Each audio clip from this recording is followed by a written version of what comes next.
Hi y'all, it's Neva from Manic Mama Musings, and this is Finding Neva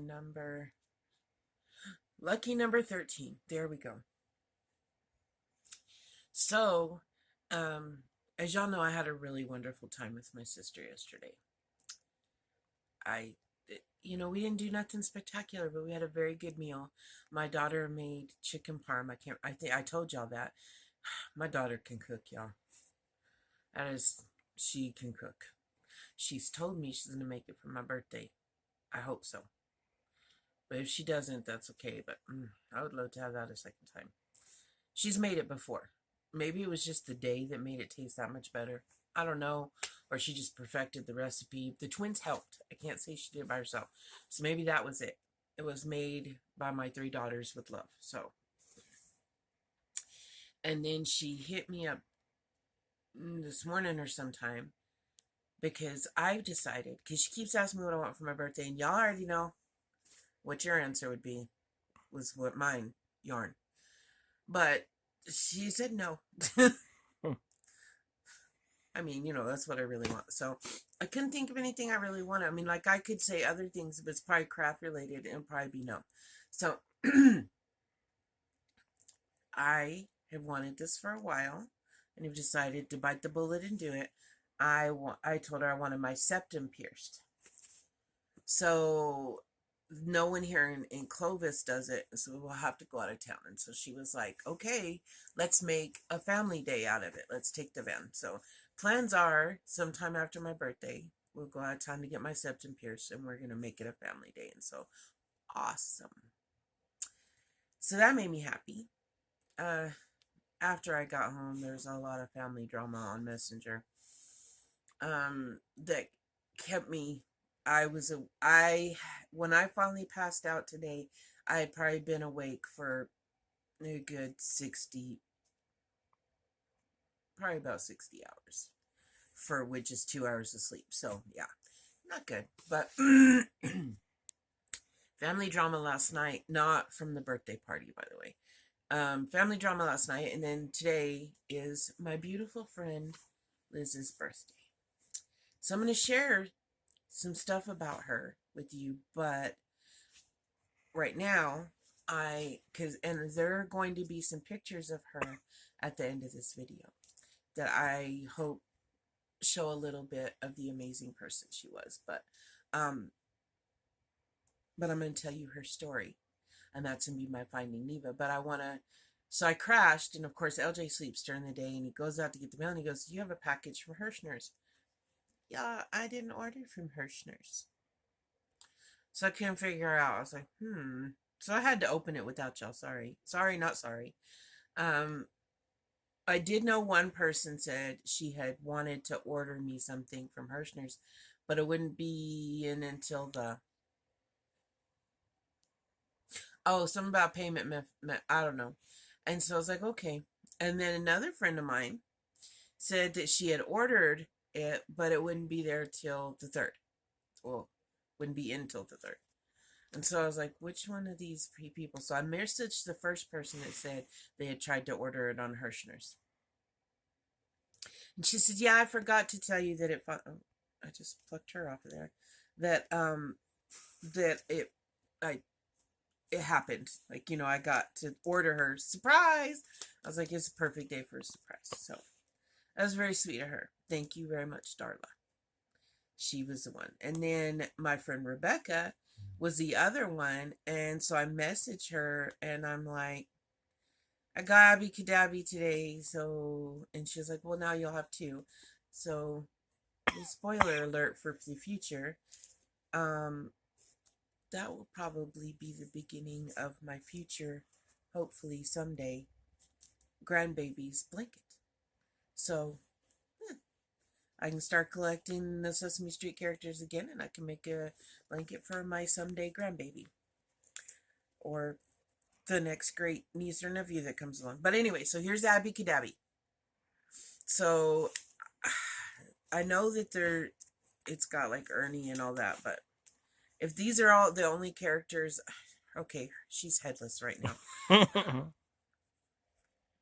Headless Abby Kadabi. Not that she's really headless, because you sew her on, but And that would make just a cute little keychain. Not that I'm going to use it for that, but okay. So, enough about headless When it Abby comes to Cadabby. yarn, though, it'd actually be kind of gruesome. I know, right? Um, so I am ready for March, and I will just make blank squares with the ones that are supposed to be other characters. I I thought I was only missing Abby Cadabby, and then I go back and watch the video, and but you know what? I think the characters I do have are. I'm just happy I have Oscar the Grouch because he's my favorite, and then I can add blank squares for the rest. Um, so I'm just excited to make the blanket with shout out Crystal from Bag a Day in March. If you haven't watched it, y'all, I'm excited about making that with her, especially my birth month. How cool is that? So, there's that. Uh, that leads up to Liz because I just have to say thank you to all. A lot of them don't watch my videos, but a lot of you do. Um, thank thank you to all the amazing people in my life for all of the love, laughs, and just caring that you show me. So this leads into my friend Liz, and y'all, if y'all don't want to hear crazy stories about what I might or might not have consumed in my lifetime, you might not want to watch this. Just warning right now, letting you know that. So Liz, her birth name is Elizabeth. Her sisters and everybody else always called her E, and she was Liz to me. We moved to Grady when I was in 7th grade, so which would have meant her and my baby sister were in 2nd or 3rd grade, something like that. Okay. And Liz and my baby sister became best friends right away. And Liz, the funny thing is, my baby sister, she likes animals, but she does not love them like I do. Liz loved animals like I did. She was always at our house. She kind of had a messed up home life and chose to be anywhere but there. And so she was always at our house. Like, she was that kid that you could just go in our refrigerator. We weren't even allowed to just go in the refrigerator and get what she wanted. But my daddy loved her, and if she showed up, she could get in our refrigerator and he wouldn't say a word. She was barefooted all the time. She was just a huge animal lover and a very cool kid. Well, she got pregnant at 15, I believe. She ended up dropping out of high school. So she had her oldest kid when she was 15 or 16. After that, that's when I was real mentally unstable in my head, and I kept having to move back to my parents' house. And so her and I, so she's like a sister to me because she was at my house all the time and the age of my baby sister. And then her and I really bonded and became the best of friends. Like, and so her grandma was taking care of her not her grandma's great grandma. She'd be real old, but Liz's great grandma. Okay, and my mom helped out in the day, and the grandma stayed at night. So the grandma needed a break. I can't remember if she went on vacation or what. So my mom was still gonna watch the great grandma in the day, and Liz was watching her at night while her grandma was gone. Okay. And so her sister watched her daughter while we watched the great grandma. And the great grandma had dementia. So she had come from the Great Depression era. Like, and so she wouldn't change her clothes. Like, she was convinced that she would take her clothes off and put her bedclothes on at night. So Liz and I would have to sneak into the bedroom, get the clothes, wash them, dry them, and fold them, put them back where they were. So we would do this little army crawl into the bedroom to get the clothes and then back out So that was a funny memory I have. Well, while we were there, also, the grandma's asleep. Judge or don't judge. Well, okay, you can judge, but don't say nothing rude to me. I know that it doesn't sound very responsible, but we were two kind of messed up individuals at the time. She had a body. Wow, that'd be a lot. A bottle of Southern Comfort or some other liquor. I'm not really, to be honest, by now remember what it was. So one night we decided we were just gonna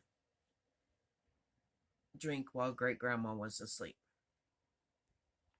Well, there was still liquor in the bottle, and I couldn't take it home to my house. I mean, I was grown, but it wasn't gonna walk into my parents' house with, you know, a bottle of liquor.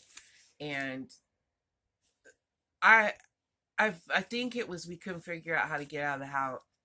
So anyway, we buried it in the backyard. So the funny part is, years later, my mom, we're talking, and I'm like, Mom, I have a confession. One or two of those nights that we were grandma sitting, we were getting drunk, and she says, well, I have a confession. I was like, what? And she goes, me and Mildred, who was Liz's grandma, found that bottle a long time ago. I was like, and you didn't say anything? She's like, you didn't tell us, we weren't going to tell you. And I was like, oh, well. We had a good laugh. And we were upset. I was like, but you still didn't say anything. Would it have done any good? No. So, okay. You might not find that humorous. I do, because it's a memory. Another time when we may or may not have partaken in the devil's lettuce. We weren't grandma sitting then. But we may or may not have partook of the devil's lettuce. We're sitting outside, and first, I had a little Chiweenie named Sam. I had gotten from her, who she had gotten from her friend Anne, and she had Sam's brother and sister. We put them in a pen so they couldn't get to the big dogs, or the big dogs couldn't get to them.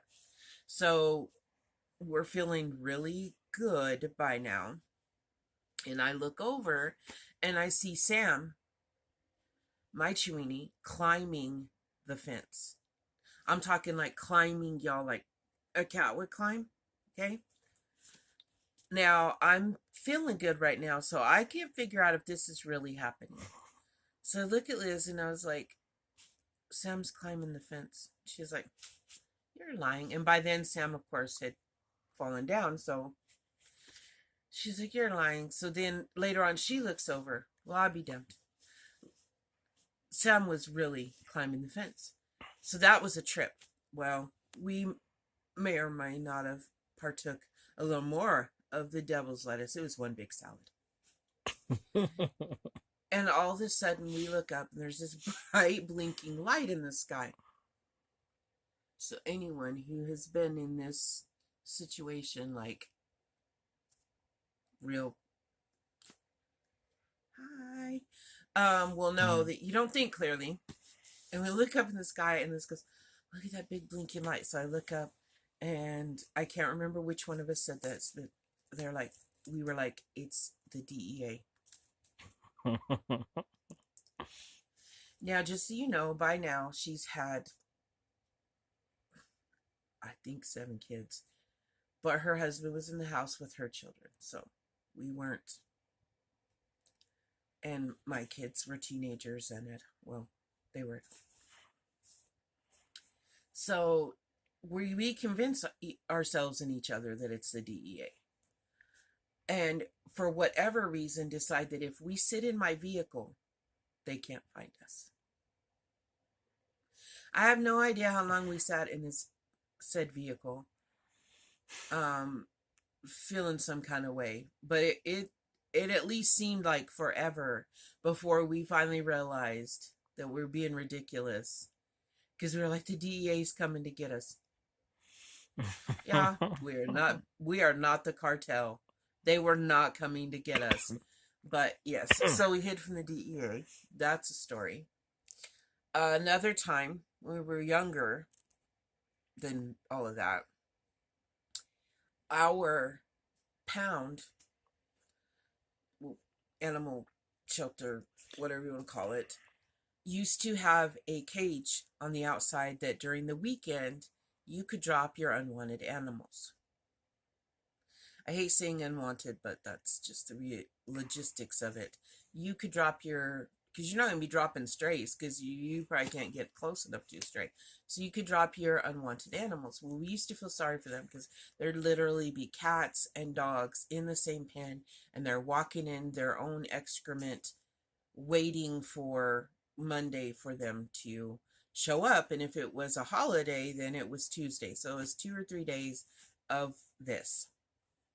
So now things have gotten way better, so don't go like judging my animal shelter. They're still not great, but they're better than they used to be. Well, we decided freedom. We would take them if there wasn't very many, and we would find someone that wanted them. But if there was a lot of them, we didn't have nowhere to keep them. We didn't have a way of finding homes for all of them. So every once in a while, because we were living way out that way, we would come into town at night on a weekend and decide to set animals free. Okay. No, it probably was not all that great. Like, Neva, you set them out to get run over or whatever. But in our mind, it was better than being in this cage. And like I said, there was only a few. We would take them and find them homes. So then all of a sudden, I get a call from Liz one day, and she goes, hey. I go, what? She goes, we have to stop making our nightly runs. I'm like, okay. Our weekend night runs. I was like, okay, why? And she was like, well, apparently it's a federal crime. And they've now put cameras. And I was like, okay. So she had found in the newspaper where they said that they had to put cameras outside, and that for whoever had been setting the animals free on the weekend from the animal shelter, it is a federal crime because it is a government run facility. I don't know all the logistics, but there you go. Your girl could have gone to the federal pen. I'd have been locked up in the federal pinta, y'all. So there's the story. She was an amazing human being. All that craziness aside, that had some bad stuff happen to her. Her first child's dad was very abusive to her. Then her second child's dad, she married him, and one night he decided to let all his friends, while she was tied up, run a train on her. Sorry for being so graphic and talking about something depressing, but I want you to understand what she had survived coming from her childhood home was a sad one. My dad tried his best to make it better. One time she wanted a rabbit, her dad said no, so my dad got her a rabbit. You know, he treated her like one of his own children, except for if we'd asked for a rabbit, he said no. Everyone was afraid to get us a rabbit, but my dad got her a rabbit, Liz got a rabbit. So, I can just see her and my dad right now, like, wherever in the universe they ended up, rescuing animals. Like, I just see that. But yes, her husband tied her to the bed and let his friends run a train on her. Then there was a third child's dad, and he was just kind of MIA, like, which is better than the other two. And then she met the love of her life. He was actually from Canada. He had come here on a work visa, and they met online. That was back at Yahoo Messenger or something, and we didn't have dating apps. And they fell in love. It was an amazing love story. And I still stay in touch with Peter. They were polar opposites. He was very intelligent and he was very smart. I'm not being facetious about that. But he liked to talk about everything he knew.